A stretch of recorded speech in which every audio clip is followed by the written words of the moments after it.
Est-ce que je suis en tort d'avoir déménagé au lieu de partager mon espace de vie, ce qui pose problème à ma mère et à son copain? Mon père est décédé quand j'avais environ 3 ans. Nous vivions dans une maison appartenant à mes grands-parents, qui ont accepté de laisser ma mère et moi y vivre gratuitement. Au fil des ans, chaque fois que ma mère avait des rendez-vous, j'essayais de passer les nuits chez mes grands-parents. À l'âge de 10 ans, mon grand-père a rénové le sous-sol pour me créer une sorte d'appartement. J'ai ma propre salle de bain, cuisine et salon en plus de ma chambre. Ma mère a rencontré un homme l'année dernière et leur relation est devenue sérieuse. Il a emménagé avec ses 2 enfants. C'est parfait pour moi.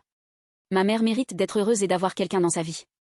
Il y a 3 chambres à l'étage, donc c'est parfait. Une pour eux et une pour chacun de ses enfants. Tout se passait comme prévu jusqu'à ce que les enfants demandent où je vivais.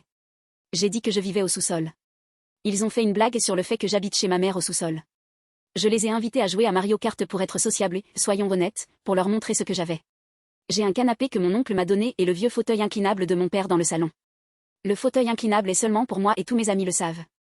Les enfants ont commencé à se plaindre que ce n'était pas juste que j'ai tout cet espace pour moi. L'un d'eux a essayé de s'asseoir dans mon fauteuil même après que je lui ai dit que c'était réservé à moi seul. J'ai réglé ça immédiatement. C'est à moi. Après quelques courses où je les ai pulvérisés, j'ai dit qu'il était temps pour eux de remonter à l'étage. Ils ont dit non. J'ai appelé ma mère pour qu'elle vienne les chercher.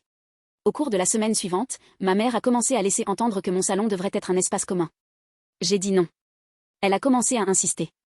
J'ai dit non. Elle a une clé de ma porte. Je ne verrouillais jamais ma porte sauf si elle avait des invités. J'ai commencé à la verrouiller quand Dan et ses enfants ont emménagé. Je suis rentrée de l'école et j'ai trouvé les enfants dans mon salon. Ils étaient également entrés dans ma chambre. Et ils mangeaient mes snacks. Que je paie moi-même.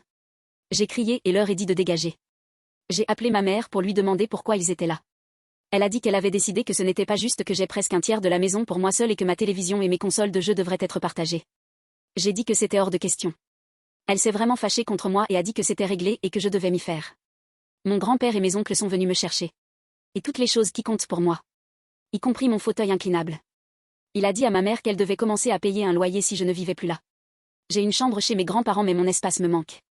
Ma mère essaie de me convaincre de revenir pour qu'ils puissent économiser de l'argent pour obtenir leur propre logement.